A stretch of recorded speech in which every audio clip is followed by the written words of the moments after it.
আদালত অবমাননার মামলায় শেখ হাসিনার কারাদণ্ড। আদালত অবমাননার মামলায় সাবেক প্রধানমন্ত্রী শেখ হাসিনাকে 6 মাসের কারাদণ্ড দিয়েছে আন্তর্জাতিক অপরাধ ট্রাইব্যুনাল।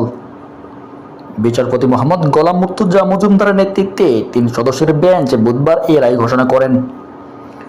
ছাত্র জনতার গণঅভ্যুত্থানের মুখে দেশ ত্যাগকারী সাবেক প্রধানমন্ত্রী শেখ হাসিনার শুনানিতে হাজির না হওয়ায় আদালত তার পক্ষে এক আইনজীবী নিয়োগ দেন।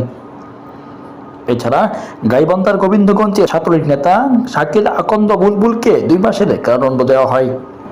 জুলাইয়ের গণঅভ্যুত্থান নিয়ে বক্তব্যের এক পর্যায়ে শেখ হাসিনা 227 জন হত্যার লাইসেন্স দাবিকৃত অডিও ক্লিপ ভাইরাল হয়। ফরেনসিক বিশ্লেষণে সেটির সত্যতা যাচাই করে সিআইডি। এরপরই আদালত অবমাননার অভিযোগ দাখিল করে প্রসিকিউটর।